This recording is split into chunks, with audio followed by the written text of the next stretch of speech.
Hello foodies.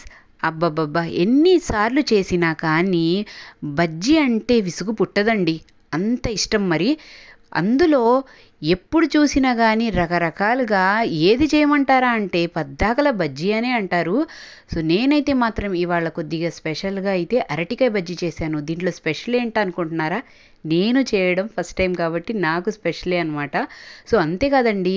ఈరోజు చేస్తున్న ఈ వెరైటీలో నేనైతే మాత్రం ఫ్రెష్‌గా పొలం నుంచి తెచ్చిన అరటికాయల్ని యూజ్ చేస్తున్నానండి.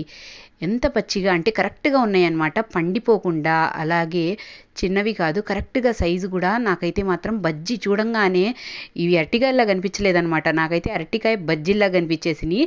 సో, ఇంక లేట్ ఎందుకు అని చెప్పి చక్కగా అయితే నేను వీటి కోసం అయితే ప్రిపేర్ చేసుకుంటున్నానన్నమాట. చాలా సింపుల్‌గా అయిపోయిందండి. తొందరగా ఇలా అనుకున్నానో లేదో అరగంటలో బజ్జీలు చేసేటప్పటికి మా ఆయన షాక్ అయిపోయారనమాట. ఎప్పుడు చేసేసావు అని. సో, దీనికోసం అయితే కావాల్సిన ఇంగ్రీడియెంట్స్ చూద్దామా. ఒక కప్పు నిండా నేనైతే శనగపిండి తీసుకున్నానండి. సో, మనకి శనగపిండి లేకపోతే బజ్జీలు కుదరదు. అంతే కాదండి, దాంట్లో అయితే మనం క్రిస్పీగా ఉండడం కోసము బియ్యపిండిని వేస్తామనమాట. ఎక్కువ కాదండి, 2 స్పూన్లు వేసుకోండి సరిపోతుంది.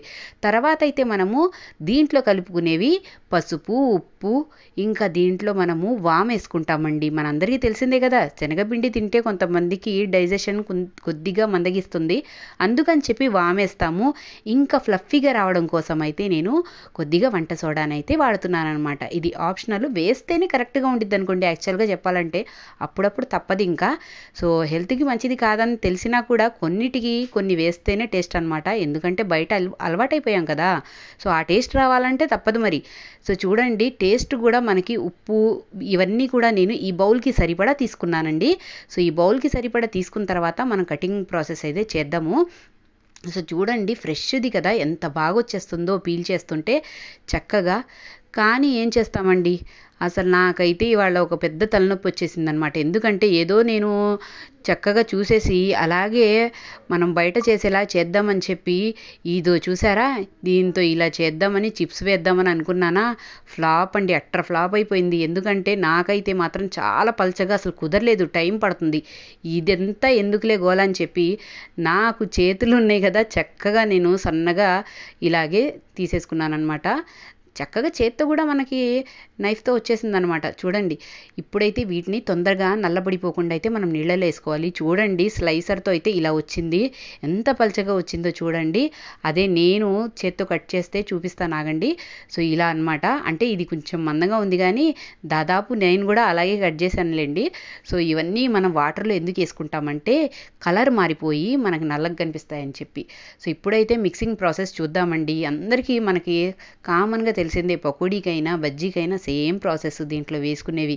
ఇంకా అల్లం వెల్లుల్లి పేస్ట్ వేసుకుంటారు. అలాగే గరం మసాలాలు వేసుకుంటారు. కానీ అంత దూరం పోలేదు నేను. చక్కగా దీంట్లో సింపుల్‌గా బియ్యపిండి వేసి ఈ మసాలాలన్నీ వేసేసానండి శనగపిండిలో. చక్కగా చూసారా? మొత్తం ఈ విధంగా అయితే మనం కలిపేసుకొని ఇప్పుడు కొద్ది కొద్దిగా వాటర్ పోసుకుంటూ మరీ పల్చగా కాకుండా అలాగే మరీ బిగుసుగా కాకుండా చక్కగా కలుపుకోవాలండి. ఈ విధంగా చూడండి చక్కగా చూసి కొద్ది కొద్దిగా కలుపుకోండి. టెన్షన్ ఏం వద్దనమాట. ఇది ప్రిపేర్ అయిపోతే ఇంకా వేడి వేడి అరటికాయ బజ్జీలు రెడీ అయిపోయినట్టే అనమాట. చూడండి నేనైతే దీంతో పట్టి మీకు చూపిస్తాను. సో, మనము ఒక ముక్క మనకి డౌట్ ఉంటే మనం వేసి చూసుకోవచ్చనమాట. సో, చూడండి నాకైతే పర్ఫెక్ట్‌గా తెలుసు కాబట్టి నేనైతే ఇంత నాకు చాలా అనిపించింది. వాటర్ ఆపేసాననమాట. సో, ఇప్పుడైతే పాన్ పెట్టేసానండి. నాకు ఆయిల్ అయితే వేడవుతుంది. సో, ఒకటైతే వేసి మీకు చూపిస్తాను చూడండి ఏ విధంగా అయితే మనం ఒక ముక్క అనమాట మనం ఇలా ముంచి అరటికాయది చూసారా ఎలా జారిపోకుండా పట్టి ఉందో. సో, అదేనండి కన్సిస్టెన్సీ. దానికి సరిపడా అనమాట ఇది. సో, ఇప్పుడు ఇంకా రెడీ అండి. ఇంకా చూసుకోనక్కర్లేదనమాట. టకా అన్నీ వేసుకోవచ్చు. కానీ ఆయిల్ హీట్ ఎక్కిందా లేదా మాత్రం చూసుకోండి. ఎందుకంటే ఆయిల్ హీట్ ఎక్కకుండా ముందే ఏసేస్తే ఆయిల్ అంతా పీల్చేసిద్దనమాట. సో, చూడండి నేనైతే మాత్రం పర్ఫెక్ట్‌గా ఆయిల్ వేడెక్కిన తర్వాత మాత్రమే వన్ బై వన్ వేస్తున్నాను. అబ్బా! ఎంత బాగా పొంగిందో కదా! అసలు చక్కగా దీంట్లో వేసిన సోడా ఉప్పు వల్ల అసలు బాగా అసలు కలర్ వచ్చేసింది. ఇంకా మనం పసుపు కూడా వేసాం కదండీ! సో, ఇప్పుడైతే మాత్రము అన్నీ 1 బై 1 వేసుకున్నానండి. సో, ఇంకా ఉల్లిపాయలు కట్ చేసి పెట్టుకున్నాను. అలాగే నిమ్మకాయ కూడా రెడీ. ఇంకా చూసారా ఎంత బావుందో కలర్‌ఫుల్‌గా. సో, ఇంకా తినడమేనండి. వేడి వేడిగున్నాయి. చకచకా ఈ వీడియో చేసేసి తినడానికి కూర్చున్నాననమాట. మీకోసం ఫస్ట్ అయితే ఒక 4 వేసి చూపిస్తున్నాను. నేనైతే వేడి వేడిగా తినాల్సిందే.